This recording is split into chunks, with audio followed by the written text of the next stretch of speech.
Look, I know why you're clicking on this video. You heard about this thing called 5G, and you believe the train is about to leave the station as we move forward in 2020. You heard your friend or someone online talking about the benefits of an ultra-fast and more reliable wireless technology. Those are just a few of the massive changes coming. Fully automated cars? Now that's another topic for a future episode. I believe we are about to see the world reinvent the very use of the mobile internet, thanks to 5G. And now it's time for me to pounce on one of the best stocks to watch and invest in my stock portfolio. I already started building a position in one of the best 5G stocks in my opinion. Full disclaimer, I am not a financial advisor and this is not financial advice. I'm just a regular person on the internet who wants to multiply my money by investing in companies that are publicly traded on the stock market. I'm growing one of my stock portfolios here on YouTube from zero to infinity. If you're looking to grow your stock portfolio as high as possible as well, then click that like button and maybe subscribe if you want to join in on the journey. Now, what's the stock, you may ask? The stock is a name you probably heard about already. It's a brand all over the world, and it's a company that sells the device you may be watching this very video on. Any guesses? Apple. That's right, Apple stock. In this episode, episode 31, by the way, if you're new to this channel, all episodes are meant to be watched in order from episode 1 to whatever episode I'm up to in the future. Episodes cover my portfolio strategy and mindset as the weeks go on with the current events highlighted, like the recent market crash that we just had. Make sure to watch until the end for my stock portfolio update like I do in every episode.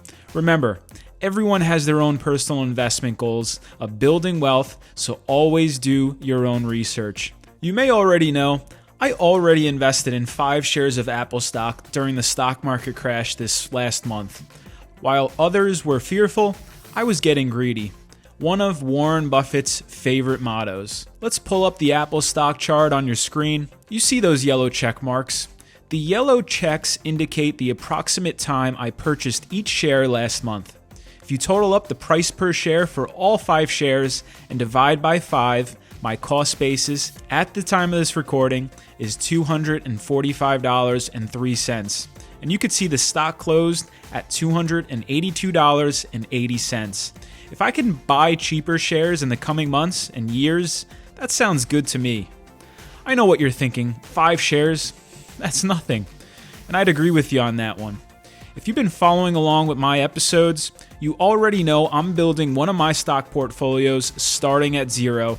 Since there's a lot of beginners out there looking to get started investing in the stock market, starting with little money. The stock portfolio for this channel already surpassed 4 figures or $1,000, and next up is the 5-figure club, $10,000, and it will continue to grow to infinity. At this stage, it's an accumulation game, and the only way to accumulate more and more stocks is by depositing more and more money as the episodes continue on.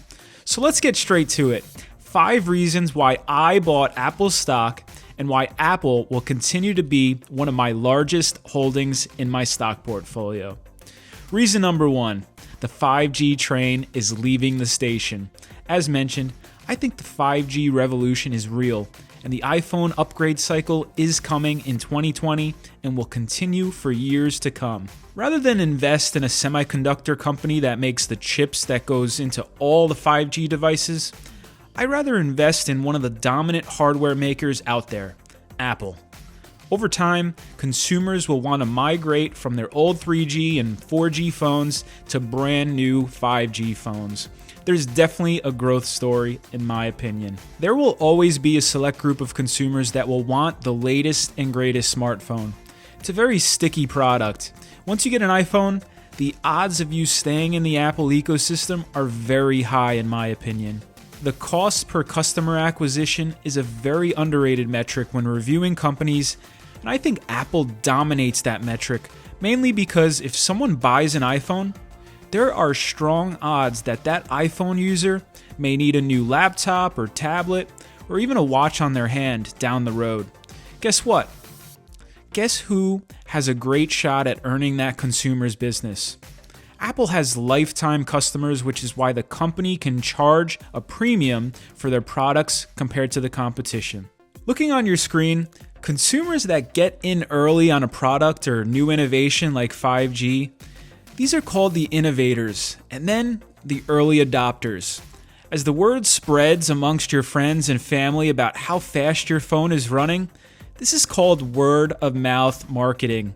The early majority and late majority will follow and buy as time goes on. Fear of missing out will eventually kick in. Then, with any innovative product, you have your laggards. An example is Warren Buffett, who finally upgraded his old flip phone to a new iPhone. To anyone still using a flip phone, congrats.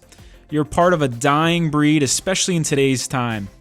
Companies are always trying to learn how to lessen the blow to consumers' pockets so they can sell a product. In my opinion, I think iPhones are consumer staples. Sure, people need food, water, and shelter, but I think a smartphone is an extension to your life that is needed to stay connected with your friends and your loved ones. Do consumers spend too much time on their phones? Absolutely. I'm not here to debate that topic. But I do want to make money on an investment that everyone is engaging with, and that's an iPhone. Photos, memories, contacts, conversations are all things stored on a personal phone.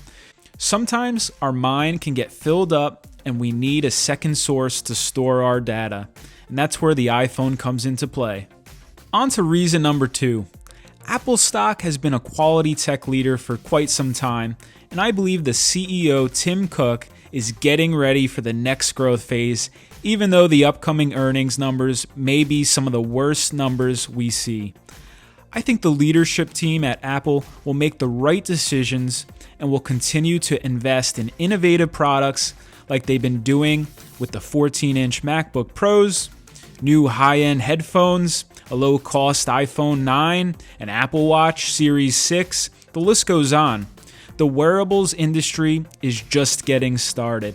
And keep this in mind, if there's a company that perfects the futuristic virtual reality headset or those glasses, I would not be surprised to find out that Apple is on top of the research and development, staying on top of the next big trend. And this all excludes Apple's services business segment. Services already brings in more per quarter than the Mac, iPad, or the collected wearables, home, and accessories group of products. And that balance will likely only continue to shift as Apple starts to push services harder and introduces new services to which people can subscribe. That leads me on to my next reason. Reason number 3. I personally believe Apple has one of the best balance statements in the world. Just look at the cash on hand. I don't know about you, but I see these numbers moving in the right direction. With cash comes options. When you don't have cash on hand as a company, you're limited. This is another reason why I like Apple as a company rather than just a stock pick for the 5G revolution. Is there more money to be made with the chip suppliers? That's definitely a possibility, but I want one of my largest stock positions to be a company that has one of the best balance sheets to deal with any economic downturns that may come up. With a big cash position, Apple can continue to lay the foundation to grow for the next 5, 10, 20, or even 30 years. As an investor, I know there are market cycles. During the down cycles, I want a company like Apple that's strong enough to weather a storm. I look at the bigger picture. Regardless of the shape of the recovery, whether it be a V, a U, or an L shape, the bounce back doesn't matter. I believe Apple has plenty of access to liquidity, while many other companies will struggle if the stock market crashes once again. Also, with a large cash position, Apple is in a position to acquire smaller companies that have innovative products or services to put under the Apple umbrella. Not a lot of companies make these types of transactions.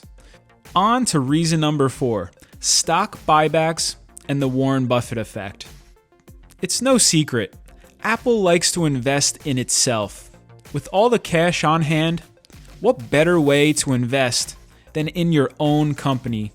It's definitely a productive use of cash. This is one of the main reasons Warren Buffett loves Apple stock. Apple is one of the largest positions in his holding company, Berkshire Hathaway. Just look at the shares outstanding on your screen. The less shares there are, the more for Warren and the better for me. Ownership stakes go up without paying a dime. Basic Economics 101. Less supply leads to higher demand. With a long-term investor like Warren Buffett heavily invested in Apple stock, there will always be a base of shares outstanding that are not trading on the market. Will this change? Sure. But right now, I'm going based on what has happened in the past. It's more of a buy and hold approach. I'm sure there are many more investors and institutions doing the same and just holding for a long time.